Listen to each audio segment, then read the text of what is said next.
Hi friends, welcome to my honey stories. నేను మీ Lakshmi. Mister యారగంట్ వీడికి guts ఎక్కువ. 16 ఎపిసోడ్.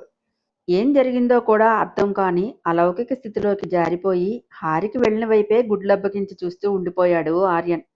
ఉదయ్ ఫోన్ కాల్తో ఒక్కసారిగా లోకంలోనికి వచ్చాడు.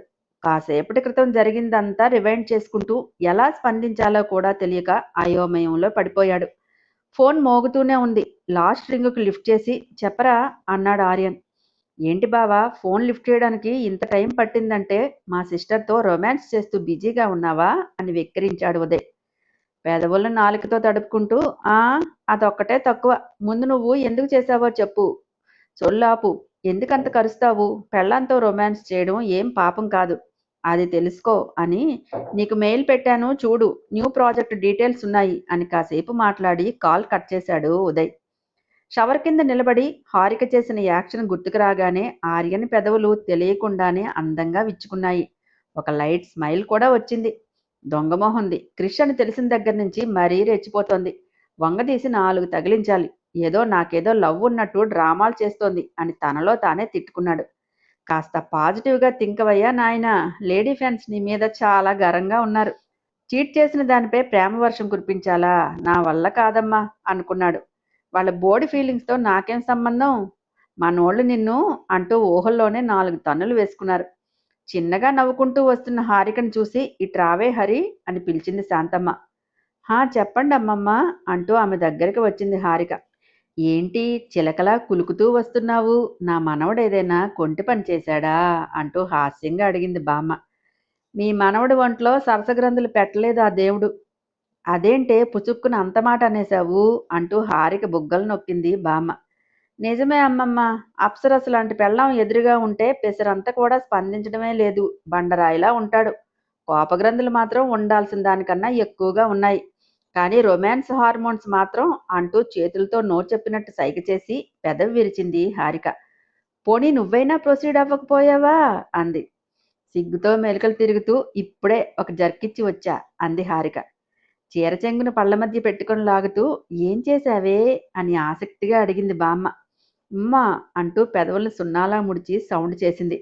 మరి నీ మొగుడు గాడ్జిల్లాలా గాండ్రించలేదు అని బామ్మ ఎగ్జైట్మెంట్తో అడిగింది. అరుస్తాడని తంతాడని పారిపోయి వచ్చాను. మన ఆడవాళ్ళ పరువు తీసేవే మనవరాలా. ఏంటి పరువు? ఆయన కోపం చూసారా మీరు? కళ్ళ నుంచి నిప్పులు కురిపిస్తున్నాడు. అసలే దవడ పగలగొట్టే రేంజ్లో ఉంటాడు. పడేదానికి తెలుస్తోంది నొప్పి రుచి. కొట్టే వాళ్ళకి ఎలా తెలుస్తుంది అంటూ చీర చెంగును దులిపింది హారిక. అంతలోనే ఏంటి మా అమ్మ మనవరాలు ఇద్దరూ తెగ ముచ్చటం చేసుకుంటున్నారు. మాకు చెప్తే మేము ఆనందిస్తాం కదా అని నవ్వుతూ వచ్చింది భారతి. రేపు శుక్రవారం కదా, అమ్మవారికి ఏ నైవేద్యం చేయాలని అడుగుతున్నా ఆంటీ. నాకు ఇంటి పద్ధతులు తెలియవు కదా. తెలియని వాటిలో వేలు పెట్టి తిట్లు తింటూ అవమానాలు పడటం ఎందుకు అంటూ అదే నవ్వు మొహంతో అంది హారిక. ఫీల్ కాకు హారిక, సోను మాటలకు అదంతే తొందరపాటుతనం అంటూ భారతి తన మేనకోడల్ని వెనకేసుకొచ్చింది. అబ్బో, బాగానే వెనకేసుకొస్తున్నావు అనుకొని నేనేం ఫీల్ కానాంటీ. కాకపోతే నాకు రోగం ఉంది. మాట పడని రోగం. అది ఎలా వచ్చిందో మరి. బహుశా నన్ను కాదని విసిరేసిన వాళ్ళ బ్లడ్లోనే ఉందేమో. అదే తగ్గి చావడం లేదు అంటూ నవ్వుతూ వాత పెట్టి ఏం చేస్తే తగ్గుతుందంటారు? మీ దగ్గర ఏదైనా చిట్కా ఉంటే చెప్పకూడదు అని అమాయకంగా అడిగింది. ఇది అటు తిప్పి ఇటు తిప్పి నాకే ఎసరు పెట్టింది అని లోపల గుంజుకుంది భారతి. మెడిటేషన్ చెయ్యి హారిక, అన్నీ కంట్రోల్లో ఉంటాయి అంది పళ్ళు బిగిస్తూ. అయ్యో ఆంటీ, అది చేయబట్టే ఇంకా ఇంత కూల్గా ఉన్నా. లేకపోతే నా తిక్క ఒక రేంజ్లో ఉంటుందనుకోండి. కిచెన్ వైపు వెళ్తూ ఆ తిక్కకు కూడా ఒక లెక్క ఉంటుంది ఆంటీ అని చెప్పి మణికి హెల్ప్ చేయడానికి వెళ్ళిపోయింది. హారిక వెళ్ళిన వైపే రకరకాల ఎక్స్ప్రెషన్తో చూసింది భారతి. నువ్వు ఉండవలసిన దానివేనే మనవరాలా అనుకుని మనసులోనే నవ్వుకుంది బామ్మ. డిన్నర్ టైంకి అందరూ వరుసగా వచ్చారు. స్టెప్స్ దిగుతూ జేబులో చేతులు పెట్టుకొని మరో చేత్తో హెయిర్ సెట్ చేసుకుంటూ స్టైల్గా వచ్చాడు ఆర్యన్. ఆర్యన్ అంత మ్యాన్లీగా కనిపించడంతో ఓరకంట చూస్తూ సైట్ కొట్టింది హారిక. ఆమె దొంగ చూపులు పసిగట్టిన ఆర్యన్ చూడు ఎలా చూస్తోందో, దొంగ కోళ్ళలా నన్ను కెలికేసి వచ్చి ఏమెరగనట్టు ఉంది అని తిట్టుకుంటూ మామ్ కౌశి ఏడి అని అడిగాడు. ఉదయం అనగా వెళ్ళాడు. ఇప్పటి వరకు జాడలేదు.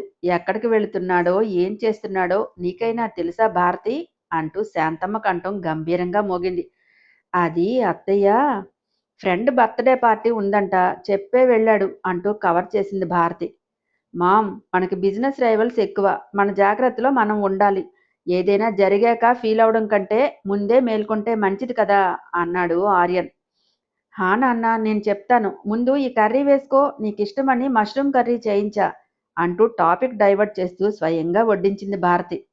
ఓసి దీని దుంపతెగ, నేను అమ్మమ్మని అడిగి మణి ఆంటీ హెల్ప్తో చేస్తే ఇదేమో చేయించిందని ఎంత అందంగా అబద్ధం ఆడింది. వావ్, ఏం టాలెంట్ దీనికి అనుకుంది హారిక. మహానటి. వేసుకోండమ్మా songs. So sweet of you mom, love you అంటూ మురిసిపోయాడు ఆర్యన్. హారిక మణివైపు చూసింది. కళ్ళతోనే వద్దన్నట్టు సైగ చేసింది మణి. శాంతమ్మకు అంతా తెలిసిన మనవడి మనసును గాయపరచలేక మౌనం వహించింది. నిజం చెప్పడం భారత బలాన్ని పెంచుతుందని తెలిసినా ఆ క్షణంలో నోరు తెరవలేకపోవటం ఆమె బలహీనతగా మారింది. మామ్, నువ్వెప్పుడు అన్నయ్యకి ఇష్టమైనవే చేయిస్తావు, మా ఫీలింగ్స్ మాత్రం పట్టించుకోవు అంటూ దెప్పి పొడిచింది శ్రావ్య. కన్నబిడ్డలను కూడా ఎంత మాయలో ఉంచి పెంచుతుందో అని జాలిగా శ్రావ్య వైపు చూసింది హారిక. ఇప్పుడు ప్రేమ లేనట్టు నటించి రేపు ఆస్తి వచ్చాక మీ లవ్ని ఎక్స్ప్రెస్ చేస్తే వాళ్ళు నమ్ముతారా? ఇంత చిన్న లాజిక్ ఎలా మిస్ అయ్యావు భారతమ్మ అనుకుంది. తన వైపు రకరకాల వెరైటీ ఎక్స్ప్రెషన్స్ మారుస్తూ చూస్తున్న హారికను గమనించిన భారతి, ఇదేంటి ఇలా చూస్తుంది అనుకుని అంతలోనే, ఆ బొంగు, ఇది చూస్తే నాకు ఊడేదేముంది అని పిచ్చ లైట్ తీసుకొని తినడంలో నిమగ్నమైంది. బామ్మ లేచి శ్రావ్య నా తల నిమురుతూ, నీ ఫీలింగ్స్ కూడా వాల్యూ ఉంటుంది నాన్న. రేపటి నుంచి నీకేది కావాలో మణికి చెప్పు, తనే చేస్తుంది. అనవసరపు ఆలోచనలు మనసుకి మెదటికి రెండిటికి మంచివి కావు అంటూ అక్కడి నుంచి వెళ్ళిపోయింది. సారీ అన్నయ్య, ఏదో కోపంలో అన్నాను, ఫీల్ కాకు అంటూ శ్రావ్య కూడా లేచి వెళ్ళిపోయింది. అందరూ తినేసి వెళ్ళాక సురేంద్ర కోసం బటర్ మిల్క్ తీసుకుని వెళ్తున్న భారతిని చూసి, ఆంటీ వెయిట్ అంటూ ఆపింది హారిక. భారతి ఆగి చూసింది. వేరే వాళ్ళ శ్రమను మీ ఖాతాలో వేసుకోకండి, అది ఒంటికి అంత మంచిది కాదు అంటూ చురక వేసి, ఈ మష్రూమ్ కర్రీ చేసింది నేను, అమ్మమ్మ గారిని అడిగి మరీ చేశాను. ఇంకోసారి రిపీట్ అయితే బాగోదు అని విసురుగా వెళ్ళిపోయింది హారిక. కోపంగా మణి వైపు చూసింది భారతి. మణి మాత్రం ఆ కోపాన్ని అస్సలు పట్టించుకోకుండా అక్కడి నుంచి వెళ్ళిపోయింది. బుసలు కొడుతూ తన రూముకు వెళ్ళింది భారతి. ఫైల్ చూస్తూనే, కౌశి వచ్చాడా అని అడిగాడు సురేంద్ర. లేదు అంది భారతి ముభావంగా. ఫైల్ పక్కన పెట్టి ఆమె వైపు చూస్తూ సీరియస్గా అన్నాడు సురేంద్ర. మనకు ఒకరు ఎక్కువ ఒకరు తక్కువ కాదు భారతి. అయినో నువ్వు ఆ భేదం చూపించవు, కానీ పెదబాబుని కేర్ చేస్తూ శ్రావ్య కౌశిని నిర్లక్ష్యం చేస్తే వాళ్ళ మనసులు గాయపడతాయి. పెదబాబు మీద నెగిటివ్ ఒపీనియన్ కూడా కలగొచ్చు, అది కూడా గుర్తించు. మన పిల్లల మధ్య మనస్పర్ధలు వస్తే చూసి తట్టుకునే శక్తి నాకు లేదు. కౌశిని ఇక నుంచి ఆఫీస్కి రమ్మను. తిరిగిన జులాయి తిరుగుళ్ళు చాలు. ఇంటికి కోడలొచ్చింది, ఆమె ముందు మీ ఇద్దరూ కీచులాట్లు బావుండవు. అమ్మకి కోపం తెప్పించకండి అని చెప్పి మజ్జిగ తాగేసి పడుకున్నాడు సురేంద్ర. లోపలే రగిలిపోతూ ఉంది భారతి. ఇప్పటికే హారిక దెబ్బకు మండిపోతున్న ఆమెకు ఇప్పుడు సురేంద్ర క్లాస్ కూడా మింగుడు పడలేదు. దాంతో బాల్కనీకి వెళ్ళిపోయింది. నుదుటిపై చెయ్యి వేసుకుని భారతి వైపు ఓసారి చూసి మౌనంగా పక్కకు తిరిగి పడుకున్నాడు సురేంద్ర. ఆమె కాస్త ఆలోచించుకోవడానికి టైం కావాలనే ఉద్దేశంతో. తనకు వ్యతిరేకంగా పవనాలు వీస్తున్నట్టుగా అనిపించడంతో భారతి కూడా దీర్ఘాలోచనలో పడిపోయింది. ఎంతసేపు అలా ఉందో తనకే తెలియదు. అంతలో కారు దిగి తూలుతూ వస్తున్న కౌశల్ కనిపించడంతో గబగబా బయటకు వెళ్ళింది.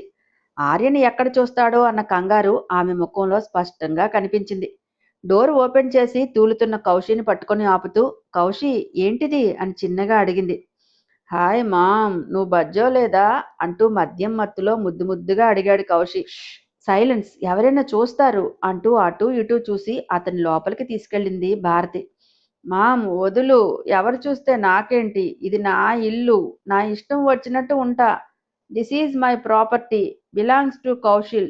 ఎవరికి జడవాలి? చెప్పు మామ్, ఎవరంటే నాకు భయం, చెప్పు. మొనగాడు ఆర్యన్ గాడా అంటూ పేలాలు పేలినట్టు పేలాడు కౌశి.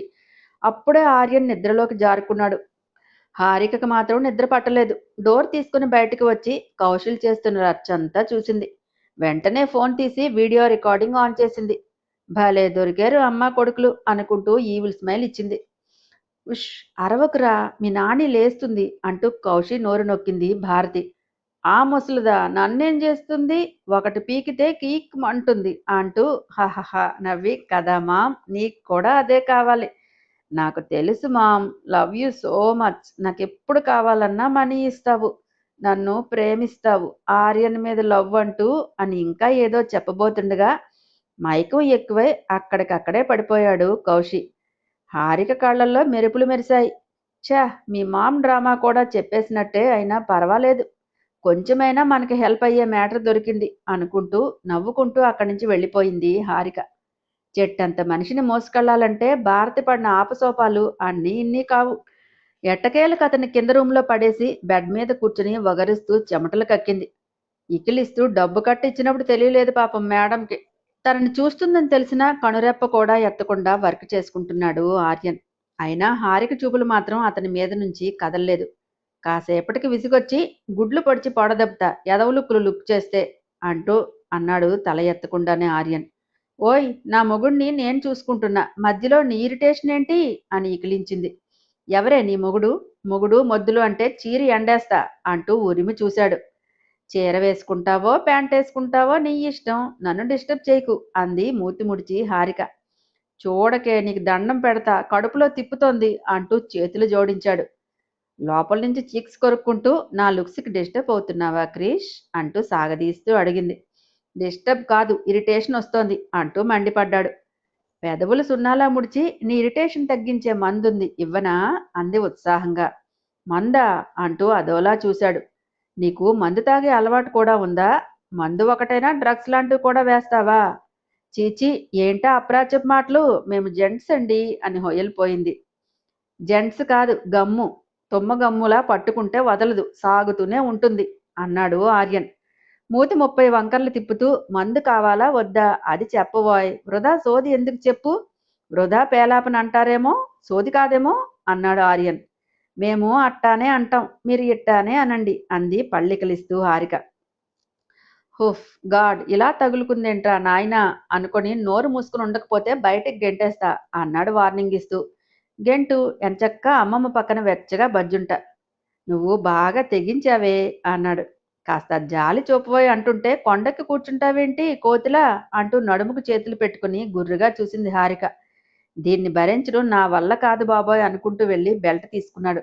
ఓ, దాంతో కొడితే చచ్చిపోతా అంటూ చుటుక్కుని పడుకుని లటుక్కున ముసిగేసుకుంది పిల్ల. మళ్ళీ నోరు తెరిస్తే దీంతో జాతరే అంటూ బెల్ట్ను విదిలించాడు ఆర్యన్. రాక్షసుడు ఎలా బెదిరిస్తున్నాడో చూడు అని సణుక్కుంది.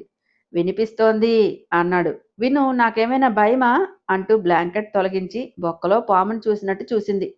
నీతో వాగే కంటే మూసుకుని పడుకోవడం బెటర్ అంటూ బెడ్ ఎక్కాడు. కొంచెం సేపటికి పైకి లేచి బుర్ర గోక్కుంటూ క్రిష్, నిద్ర రావటం లేదు, జోల పాడవా అంది మెలికలు తిరుగుతూ. ఇంకా నయం, చంకనేసుకుని జోకొట్టమనలేదు అంటూ పళ్ళు పటపటలాడించాడు ఆర్యన్. నీకోకే అయితే నాకేం అభ్యంతరం లేదు అంటూ చేతులు చాపింది. మాటలు నేర్చిన కుక్కని వేటకు పంపితే ఉస్కో అంటే డిస్కో అంటుందట. అలా ఉంది నీతో. నిద్రపోతే పో, లేకపోతే నీ చావు నువ్వు చావు, నన్ను కదిలిస్తే గేటు బయటికి గెంటేస్తా అంటూ ముసుగేసుకున్నాడు. చుప్పనాతోడు ఎలా నిద్రపోతున్నాడో చూడు అని సణుక్కుంటూ పడుకుంది హారిక. కానీ తనకు మాత్రం నిద్ర రావటం లేదు. మధ్యాహ్నం పడుకోవడం వల్ల ఇలా అయిందేమో అనుకుంటూ డోర్ తీసుకుని బయటకు వచ్చింది. కింద కౌశి చేస్తున్న రచ్చ మొత్తం క్యాప్చర్ చేసేసింది. వేకువనే నిద్రలేచే అలవాటు ప్రకారం నిద్రలేచింది హారిక. మెడిటేషన్ చేసుకుని ఫ్రెష్ అయ్యి కిందకి వెళ్ళింది. తన డౌట్ క్లారిఫై చేసుకోవటానికి కౌశల్ని తీసుకెళ్లిన రూమ్ డోర్ ఓపెన్ చేసి చూసింది. ఖాళీ రూమ్ దర్శనం ఇవ్వడంతో అమ్మ కంత్రి ఆంటీ, కొడుకుని మాయం చేసేసావుగా అనుకుంటూ మేట్స్ వైపు చూసి ఒక ప్లెజెంట్ స్మైల్ ఇచ్చింది. తర్వాత పూజ గదిలోకి వెళ్లి పూజ చేస్తూ గట్టిగా కీర్తన పాడటం మొదలుపెట్టింది. కొద్దిసేపటికి శాంతమ్మ వచ్చి హారిక పక్కన సెటిల్ అయింది. మణి ఇచ్చిన ధూపారతిలో నిప్పుపై సాంబ్రాణి వేసి ఇల్లంతా ధూపం వేస్తూ ఒక్కో రూమ్ అబ్జర్వ్ చేస్తూ వస్తోంది హారిక. కౌశల్ రూముకి రాగానే బెడ్పై అడ్డదిడ్డంగా పడి ఉన్న అతన్ని చూసి ఉండు నీ సంగతి చెప్తా అనుకొని సాంబ్రాణి ఎక్కువగా వేసి గుప్పుమనిపించింది. పొగ రూమ్ అంతా అలుముకున్నాక నైస్గా ఎస్కేప్ అయి పూజగదికి వచ్చేసింది హారిక. విండోస్ క్లోజ్ చేసి ఉండటంతో ఏసీ కూడా ఆఫ్లో ఉండిపోయింది. దాంతో అప్పటి వరకు ఎక్కిన మత్తు నెమ్మదిగా దిగుతుండగా ఊపిరి బిగబట్టి గబాలను లేచి కూర్చున్నాడు కౌశల్. హాయ్ ఫ్రెండ్స్, నా ఛానల్ నచ్చితే లైక్ చేయటం, షేర్ చేయటం, సబ్స్క్రైబ్ చేసుకోవటం మర్చిపోకండి. ఒక మంచి కామెంట్ని పాస్ చేయండి ఫ్రెండ్స్.